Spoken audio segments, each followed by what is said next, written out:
Hello, hello, hello. This is John and I am here. I just realized that I have not been introducing myself in any of these videos, and that's okay, we're going to carry on. This is video number 61 in the Haizhen log series. My name is John. I am the founder of Haizhen. And today I'm talking about new spaces. If you took a scroll through my channel and looked at all the different videos, you'll notice that something is different. The space is different. A perceptive eye may have noticed that in the last video, the space was already different. There had been some things moved around, maybe a little bit less messy, hopefully. And really here, this is something that I'm really happy and very proud of actually getting done, is creating the space for myself. I always loved the idea of having a beautiful, curated, very almost minimalist space that's kind of well designed with some nice lights and stuff like that. And a lot of my inspiration actually comes from watching a lot of different YouTube videos. And I think that I did a pretty good job. If you think this is an upgrade from what I had been doing before, put down a comment below and let me know. The thing that was kind of stopping me was almost feeling like I had a limit of space. I felt like I almost was a little bit more limited in my space because I have this one room and so much stuff.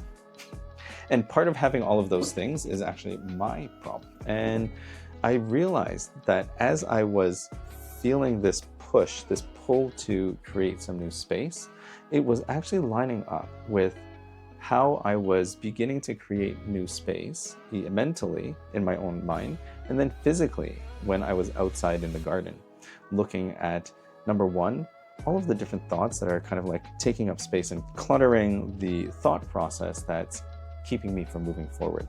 That's some of the self-talk, some of the self-doubt that's might live inside of us and that we can forget is not something that actually has any specific bearing on our outcome.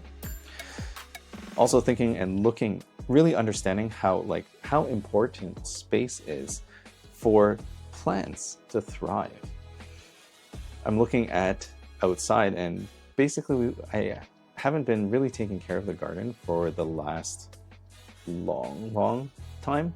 And what's happened is there's been a lot of invasive weeds kind of growing in and crowding out all of the natural vegetation, and things get overgrown.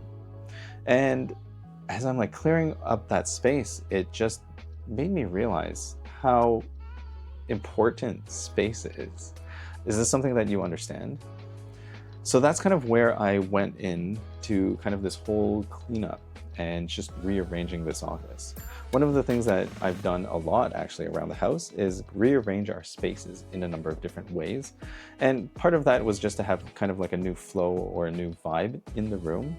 And every time we clean up, we throw out some things, give some things away, donate other things. It's things that are not necessary for us, we can let go of. When I'm coming into this space then, I am looking, as I was going through, I have things from before, like the first time that I moved out of my parents' house, maybe over 10 years ago now, maybe 15 years ago. And I've been carrying some of that stuff around with me for a long time. And over time, like there has been, I would say, one great purge of really old electronic equipment that was really taking up a lot of space in my office. Some of it just comes from understanding that some of these things are just not useful anymore. Like, why am I keeping old technology that probably doesn't even work anymore? The chargers won't work, and like just, it won't even be compatible. So that makes some things easier to let go of when it's very clear. One of the other things then is for things that might be useful, it's like, what do I do with them? So these are just kind of like things that I'm still moving through. And at the same time, giving myself space in the process of clearing things up, knowing that I don't have to automatically make that decision. So to put things aside, to sort things out, first of all, and then to say like, these things are a maybe, like maybe I don't need these things anymore. And that has been really a powerful process for me, because it's cleared up so much space. It allows me to almost move unencumbered through to do the things that I want to do. When we have our physical space clear, it's much more easy. You think about walking through a place that's free and clear versus a place that's filled with clutter. You would probably imagine it's easier to move through the space that's free and clear.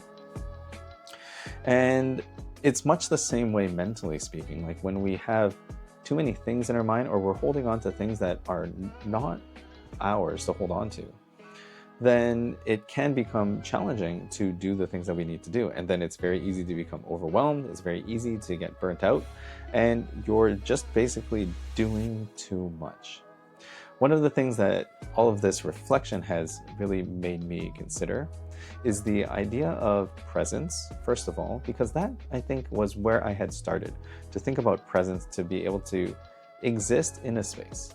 To me, presence means being in the moment, being in the now, and not necessarily saying I am here, but simply being here. It's the difference of thinking that I'm sitting here in meditation versus just being in meditation. Because presence is talked about so much, and it's almost like this place that we need to go to, this state that we always need to be in.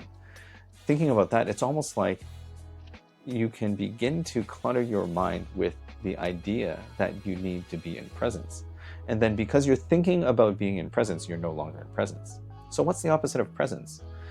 And why are we talking about the opposite of presence right now? I'm thinking about the opposite of presence because we need balance. We live in a world of duality. We have happiness, sadness, we have big, we have small. So if we have presence, we must have absence as well. And if you really think about it on a more conceptual level, wherever you are present, you are absent from all of the other spaces. Said another way, if you are present in that mode of thinking that you are doing something, then you are present in the mode of thinking that you're doing something, and you're not actually doing the thing. You're not absent from the thought or the attachment to yourself. So when you can simply be and exist, there is an absence of self almost. When you can really sit in meditation or sit in mindfulness, think about when you're in flow, where sometimes people will say, I don't even know what just happened. I just did this thing and it came out. And then, oh yeah, I guess I did that thing because maybe somebody recorded it and you saw, or people are recounting, right? It's almost like when you're in a flow state, you are experiencing an absence of self. So I think that while presence is such an important thing to have in terms of being present, having presence in your space, in your life, and fully engaging, that opposite is important as well, to think about absence. And really the absence is that idea of rest, right? You have action and you have rest. It's that two poles, two sides of the same spectrum. So while we're always thinking and moving through action and making things happen, being productive, this is the language of work and industry and corporations, is to work and be productive. And at the same time, if you look at the Half-Truth video number 2, where I talk about rest being productive, if you don't have rest, you do not have balance. If you do not have balance, how are you going to maintain the pace that you're trying to maintain? It simply won't be possible. Having this space right now, having the absence of all the clutter, has been so freeing. And it's silly to say, yeah, I have more space and it's free now. To understand that conceptually is one thing, and then to be in a space that actually is created for this intended purpose, which is to do work over here, and to have actually a clear desk right here behind me to do other work. It's really changed my process and how I'm able to do things much more. And one small example that I'll share with you is basically I was working through, I guess, the philosophy behind Haizhen, and I came to a really nice kind of conceptual understanding of it, which is Haizhen is the process of continuous resonant alignment. And to get to that point, I worked on the computer over here as well as over here on my iPad. Previously, I would have had this area over here filled with like papers and junk, and then my keyboard area also filled with papers and junk. And you can go back and see it if you want.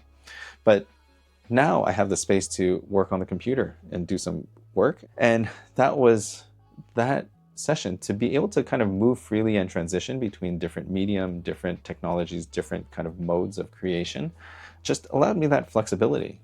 Because sometimes that idea of like just doing one thing, sticking to it and making sure that that works, Never felt right to me. So I'm really happy in my new space, and I'm happy that you've joined me here in my new space.